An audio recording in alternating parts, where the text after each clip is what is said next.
વડોદરા જિલ્લા સંગઠિત કમિટી અને વડોદરા જિલ્લા સંગઠિત કમિટી અને SUCI દ્વારા આજરોજ સુરત સહિત દક્ષિણ ગુજરાતમાં સર્જેલી માનવ સર્જિત પૂરની પરિસ્થિતિ સંદર્ભે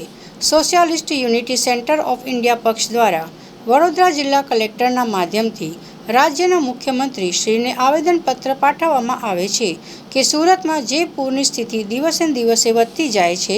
અને વરસાદ પડવાથી જે રહીશોને જે હાલાકી ભોગવવી પડે છે, જેને લઈને તંત્ર નિષ્ફળ દેખાઈ રહ્યું છે, જેને લઈને ભારે સૂત્રોચ્ચાર સાથે આજરોજ મીનાબેન પટેલને આવેદનપત્ર આપવામાં આવ્યું. આ આવેદનપત્ર મુખ્યમંત્રી સુધી પહોંચે તેવી માંગણી કરી હતી. એક જ વરસાદમાં જે આખાએ સુરતની સાથે સાથે સમગ્ર દક્ષિણ ગુજરાતમાં અને રાજ્યમાં પણ જ્યાં પણ થોડોક વરસાદ થયો છે ત્યાં જે બેહાલી સર્જાઈ છે, અને ખાસ કરીને દક્ષિણ ગુજરાતની અત્યારે વાત કરીએ તો આખું સુરત પાણીમાં ડૂબેલું છે. એટલે અમે એક ચિંતા સાથે મુખ્યમંત્રીને ખુલ્લો પત્ર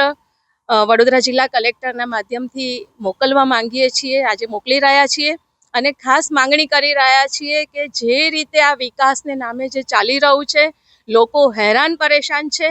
અને તાત્કાલિક યુદ્ધના ધોરણે કામગીરી થવી જોઈએ. ગઈકાલ બપોરથી લાઇટ નહોતી, કેટલાય વિસ્તારોમાં આજે લોકો પીવાના પાણી માટે વલખા મારી રહ્યા છે.